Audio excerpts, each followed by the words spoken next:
Eric Darling here with Darling Data, and this video is going to be about how deferred compilation can help with some if branching issues that you might see in SQL Server. Primarily, one of the big problems that you run into with if branching is that all of the plans in your procedure will get compiled when SQL Server first compiles a plan for the store procedure, right? So if you have if branches and you're thinking, well, the compile time things that I pass in, SQL Server is never going to look at this branch because we're not going there yet. Wrong. It compiles a plan for the entire procedure based on the initial set of compilation values. So if some of your parameters have null values assigned to them, well, you might run into some very strange stuff when that branch actually does execute, because you will be executing it with values for sniffed nulls. So that can get very strange, but there are of course exceptions to that, and I don't mean like option recompile at the statement level or with recompile at the store procedure level. There are things in your store procedure that might make that untrue, that cause deferred compilation. So we're going to look at an example of that today. If you would like to hire me for consulting, because that's what I do for a living, I consult and I make SQL Server faster in exchange for money. It's my gig. It's my whole thing. And remember, my rates are reasonable. Yeah. All right. Been a while since I said that on camera, I think.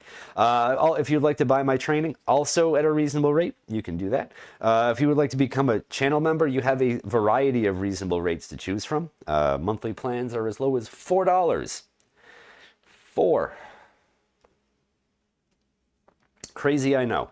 If you would like to become a channel member, that's the way to do that. You can ask me office hours questions, where that is free. It's gonna be $25, $50, because you're spending, clearly you're all spending far too much money on illicit substances, and it is degrading your ability to form coherent questions. So you need to start giving that money to me instead. I'm a safe keeper for, I will get incoherent. And of course, if you like this channel content, please do like, subscribe, tell a friend, all that good stuff. You can tell a family member too, if you have a family member who you would like to torture with these videos. Advanced T-SQL training will be coming to DataTune Nashville March 6th and 7th and March 13th and 14th at Data Saturday Chicago. Two wonderful events. Get out there in the world, wear some sunglasses, look cool. Maybe we can get incoherent together. Who knows? Don't know what that would look like. But for now, we must muddle through December, January, and February, and we must do that somehow. All right, let's look at this thing. So when you use temporary objects in store procedures, for everybody that's going to mean temp tables. For people in certain situations, certain SQL Server situations, that would also mean table variables if you are getting the table variable deferred compilation intelligent query processing feature in your query plans. Only you can find that out. I can't tell you that. You have to figure that out. But for temp tables, you can see this happening. So let's actually add down here. I want to add a dbcc free proc cache go just in case. So we're going to look at this store procedure.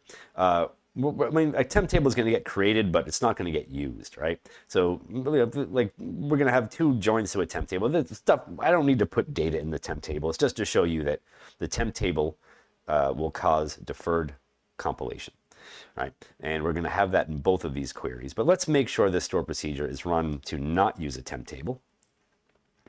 And let's do a dbcc free proc caching. And let's run this store procedure using the reputation parameter first, right? So if we do this and we look at the execution plan, and granted, I haven't created any helpful indexes for this. It's really not a performance demo, it's just a behavioral demo. And we look at the parameter list, we will see that over here we have compile and runtime values for reputation is 500,000, right? So the initial compilation for this stored procedure was done with reputation at 500,000, and that is also getting the actual execution plan, the runtime value for this execution. The reputation parameter gets used in this query against the users table. The score parameter gets used against the post table in this query. So if we run this now and we say for score equals 9999, it's 4 nines, and we look at the execution plan, and we do the same thing as last time, and we look at the parameter. Where are you hiding from me? There we go. We look at the parameter list. We will see that the runtime value was 9999, but, ooh, that's not right. The compile time value for this is null. Right, so SQL Server sniffed a null value and it's doing cardinality estimation based on that null value. We have a 1-row estimate here, right? So we got 12 rows back. There was one when SQL Server estimated 1 row for null. We found 12 rows based on what we were looking for, which I don't know. Is that weird? Maybe, but you know. No, not really. There were 4 rows with a score greater than or equal to 9999, but there was a 1-row estimate from the null compile time value. So this is, you know, something worth noting if you have lots of if branching in your store procedures, and there are lots of different parameters that get used in different if branches, and as you pass things in, you might actually supply different values up here. Things can get pretty weird, right? It's like another layer to a parameter sensitivity issues.